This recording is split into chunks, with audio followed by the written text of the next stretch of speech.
Julien Clerc, 9 mois après la mort de son frère Gérard, un lien discret, une douleur immense.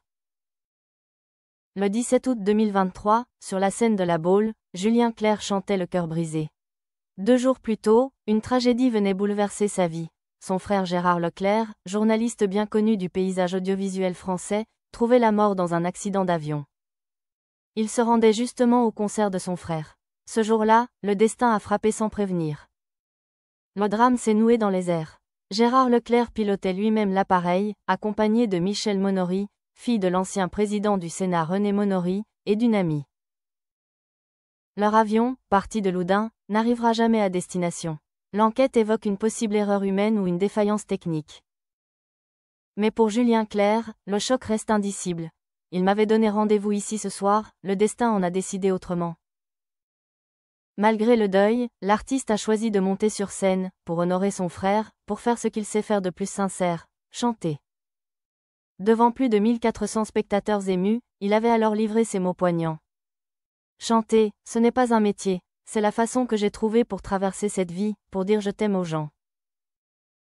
Mon frère m'avait donné rendez-vous ici ce soir, et le destin en a décidé autrement. Un frère si différent, mais uni par une même soif de liberté. 9 mois plus tard, dans une interview intime accordée à Paris Match, Julien Clerc accepte de revenir sur cette perte et de dévoiler la nature profonde, parfois complexe, de leur relation fraternelle. Si leur lien a toujours été marqué par la pudeur, le chanteur ressentait le besoin d'exprimer ce vide laissé par l'absence. Il a alors confié l'écriture d'une chanson hommage à Paul École, auteur complice, capable de retranscrire les silences et les non-dits. Paul connaît nos vies, à Gérard et à moi. Il a su écrire quelque chose qui nous ressemble, une relation discrète entre deux hommes réunis par un même besoin d'évasion.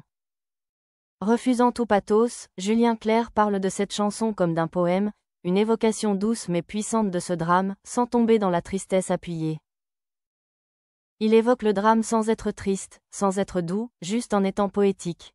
Une disparition inattendue, violente. Mais qui lui ressemblait. Si la mort de Gérard a été un séisme, Julien Clerc reconnaît aussi que son frère avait cette part de risque chevillée au corps. Gérard était un casse-cou, un homme sociable, engagé, curieux du monde. Tout ce que je ne suis pas. Nous n'avions en commun que notre père, et pourtant, malgré nos différences, il faisait partie de moi. C'est Julien lui-même qui a dû annoncer la terrible nouvelle à ses autres frères et sœurs. Ça a été affreux, c'était inattendu, violent, comme toutes les disparitions. Mais quelque part, elle lui ressemblait aussi un peu. Une blessure encore vive, mais une force retrouvée dans la musique. Julien Clerc, à 76 ans, continue de traverser les tempêtes de la vie avec grâce et pudeur. Le deuil de son frère n'est pas un chapitre clos, mais une mélodie qui continue de résonner dans son cœur et dans ses chansons. À travers les mots, la musique et le souvenir, il perpétue la mémoire d'un frère discret mais essentiel, d'un lien unique entre deux hommes que tout semblait opposer, sauf peut-être cette quête éternelle de liberté.